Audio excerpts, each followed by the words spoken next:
Oke guys, kali ini kita akan melanjutkan surah Al-Baqarah ayat 163 sampai 172. Ayat ini juga merupakan lanjutan dari ayat-ayat sebelumnya. Buat kalian yang belum nonton video sebelumnya, silakan ditonton dulu agar tidak salah paham. Nah, sebelum saya memasuki dari ayat 163 sampai 172 nanti, saya akan menjelaskan dulu kenapa kok diringkas-ringkas ayat ini, perginya ke sini terus jelaskan lagi ke sini seperti yang saya sampaikan. Ringkasan ayat di dalam Al-Qur'an itu sangat jelas, maknanya ke sini, kisahnya ke sana, atau penciptaan Allah tuh kayak gini atau kayak gitu, itu sangat jelas. Jadi kita sebagai makhluk yang berpikir, yang diberi akal yang luar biasa, kita harus bisa memahami per ayat ini apa maksudnya. Nah, kalau menurut penafsiran saya pribadi seperti itu, karena ringkasannya itu jelas, ini merujuk ke situ, ini merujuk ke situ, ini merujuk ke sini, dan ini merujuk ke sini. Seperti itulah. Mari kita lihat di ayat 163 sampai 172 ini, di garis besarnya itu berisi tentang Allah yang berkuasa dan yang menentukan. Jadi garis besarnya saja sudah jelas, Allah lah yang berkuasa dan yang menentukan. Jadi lagi-lagi Allah yang maha kuasa. Mari kita lihat di ayat 163. Dan Tuhan kamu adalah Tuhan yang Maha Esa, tidak ada Tuhan selain Dia yang Maha Pengasih, Maha Penyayang. Jadi di sini jelas, kalau menurut penafsiran saya pribadi, ini disampaikan untuk umat manusia, untuk seluruh alam. Dan Tuhan kamu adalah Tuhan yang Maha Esa, tidak ada Tuhan selain Dia yang Maha Pengasih, Maha Penyayang. Siapa itu? Ya Allah Subhanahu wa Ta'ala. Mari kita lanjut di ayat 164. Sesungguhnya pada penciptaan langit dan bumi, pergantian malam dan siang, kapal yang berlayar di laut dengan muatan yang bermanfaat bagi manusia, apa yang diturunkan Allah dari langit berupa air, lalu dengan itu dihidupkannya bumi setelah mati kering, dan ditebarkan di dalamnya bermacam-macam binatang dan perkisaran angin dan awan yang dikendalikan antara langit dan bumi. Semua itu sungguh merupakan tanda-tanda kebesaran Allah bagi orang-orang yang mengerti. Nah, menurut penafsiran saya pribadi, di ayat 164 ini sangat jelas diberitahukan kepada kita bagaimana penciptaan Allah terhadap seluruh alam ini atau bumi yang kita tempati pada saat ini. Sangat jelas sekali pada penciptaan langit dan bumi, pergantian malam dan siang, kapal yang berlayar. Jadi kalau kita lihat penciptaan langit dan bumi, lalu pergantian malam dan siang, terus kapal-kapal yang kita lihat di lautan itu tidak terlepas dari atau bahtera Nabi Nuh. Itu kita lihat semua itu tuh sudah didesain sama Allah gitu. Semua itu kehendak Allah gitu. Nah, pada awalnya di sini dijelaskan bumi ini tuh kering, awalnya tuh kering, nggak ada kehidupan, nggak ada apapun. Lalu karena kekuasaan Allah itu diturunkanlah air dari atas langit sana, diguyur ini bumi, diguyur lalu ditebarkan bermacam-macam binatang dan perkisaran angin dan awan yang dikendalikan antara langit dan bumi. Jadi perkisaran angin dan awan yang dikendalikan itu sudah, ya ibaratnya orang punya sihir yang luar biasa. Ini semua itu bisa terjadi gitu istilahnya. Apalagi ini Allah, apapun yang kita nggak masuk akal itu akan benar-benar terjadi kalau Allah itu berkehendak. Maka kun fayakun, ya, jika Allah itu berkehendak pasti akan terjadi, maka terjadilah. Itu poinnya.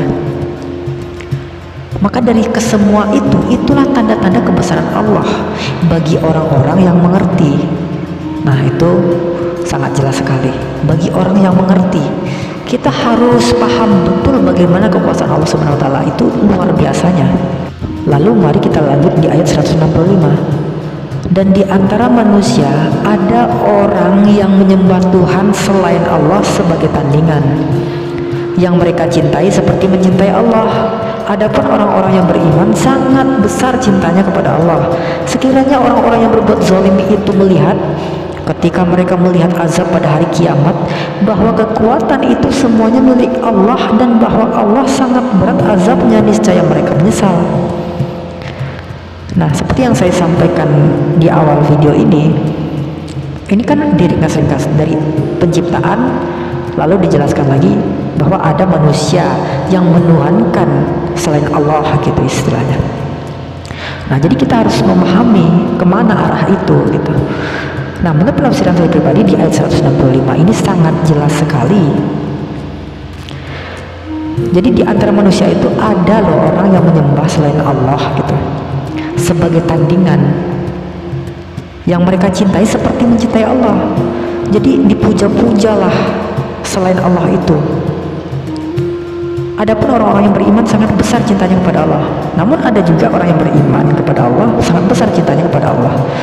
Jadi seakan-akan kalau orang Islam itu menyembah Allah dengan pemujaan yang luar biasa, misalnya orang Nasrani memuja Yesus sebagai Tuhan juga luar biasa, lalu orang Yahudi dengan Torahnya yang luar biasa dengan nenek moyangnya itu,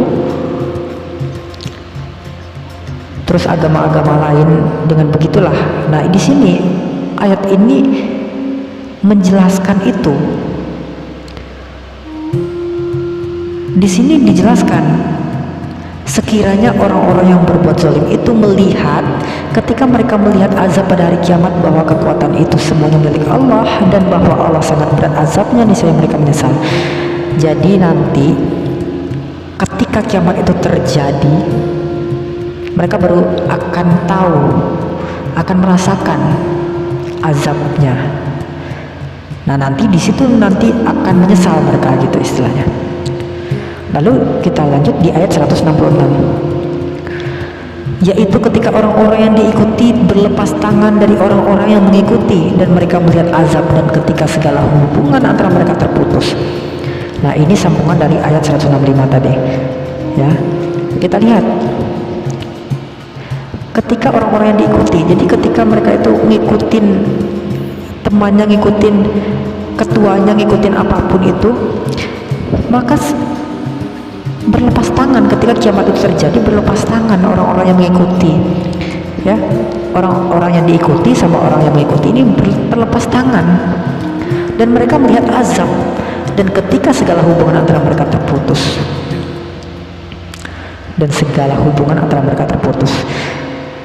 jadi bertebarlah kita semua ini. Kita lihat di ayat 167, dan orang-orang yang mengikuti berkata, sekiranya kami mendapat kesempatan kembali ke dunia, tentu kami akan berlepas tangan dari mereka sebagaimana mereka berlepas tangan dari kami. Demikianlah Allah memperlihatkan kepada mereka perbuatan mereka yang menjadi penyesalan mereka, dan mereka tidak akan keluar dari api neraka. Bayangkan, maka di video sebelumnya saya sudah menyampaikan di ayat sebelumnya bahwa ketika sudah sampai ke akhirat nanti, buat orang yang kafir ini itu tidak akan ada lagi kesempatan kedua, nggak akan diampuni sama Allah. Kenapa? Karena kesempatan di dunia ini kesempatan yang sempit gitu. Inilah kesempatan kita itu bertakwa kepada Allah, menjalankan yang diizinkan dan menjalankan apa yang dilarang. Lalu di ayat 168, wahai manusia, makanlah dari makanan yang halal dan baik yang terdapat di bumi, dan janganlah kamu mengikuti langkah-langkah setan, sungguh setan itu musuh yang nyata bagimu. Nah, lalu diloncati lagi sama ayat ini, wahai manusia, makanlah dari makanan yang halal dan baik yang terdapat di bumi, dan janganlah kamu mengikuti langkah-langkah setan, sungguh setan itu musuh yang nyata bagimu. Ini nasihat untuk umat manusia, khususnya yang bertakwa kepada Allah. Makanlah makanan yang halal, katanya. Jadi yang melenceng-melenceng itu dari setan itu janganlah kamu ikuti, karena setan itu musuh yang nyata. Ya mungkin bagi kita di ranahnya manusia ini, kita nganggap halah nggak ada setan itu, halah nggak ada iblis itu, karena kan memang nggak kelihatan. Tapi kalau kita berpikir dalam mengenai sesuatu hal itu, bahwa sesungguhnya ketika kita ada di situ, ada makhluk lain juga di situ. Itu kalau kita berpikir dalam mengenai hal itu. Setan itu musuh yang nyata bagimu. Bayangkan, setan itu musuh yang nyata bagimu.